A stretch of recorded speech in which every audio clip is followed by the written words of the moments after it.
কিছু কিছু ক্ষেত্রে অন্তর্বর্তী সরকার নিরপেক্ষ ভূমিকা পালন করতে পারছে না বলে অভিযোগ করেছেন বিএনপি মহাসচিব মির্জা ফখরুল ইসলাম আলমগীর।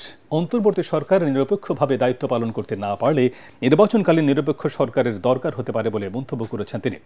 জাতীয় প্রেসক্লাবে ৬৯-এর গণ অভ্যুত্থানের মহানায়ক শহীদ আসাদের শাহাদাত বার্ষিকী উপলক্ষে আয়োজিত আলোচনা সভায় মির্জা ফখরুল এসব কথা বলেন। এ সময় অন্তর্বর্তী সরকারকে নিরপেক্ষভাবে দায়িত্ব পালনের আহ্বান জানিয়ে বিএনপি মহাসচিব বলেন, ন্যূনতম সংস্কার করে নির্বাচন দিয়ে জনপ্রত্যাশা পূরণ করতে হবে। মির্জা ফখরুল বলেন, গণ অভ্যুত্থানের পর অন্তর্বর্তী সরকারের প্রতি জনগণ অত্যন্ত আশাবাদী, কিন্তু নির্বাচন বিলম্বিত হলে দুর্বৃত্তরা আবারও মাথা চাড়া দিয়ে উঠবে। বর্তমান অস্থির পরিস্থিতি থেকে উত্তরণে যত দ্রুত সম্ভব নির্বাচনের বিকল্প নেই বলে মন্তব্য করেন মির্জা ফখরুল। অন্তর্বর্তীকালীন সরকার যদি নিরপেক্ষ না থাকে তাহলে একটা নিরপেক্ষ সরকার দরকার হবে নির্বাচনের সময়। আমি কথাটা বলেছি, কারণ আছে। কারণ আমরা দেখি যে বেশ কিছু বিষয়ে অন্তর্বর্তীকালীন সরকার নিরপেক্ষতা পালন করতে পারছেন না।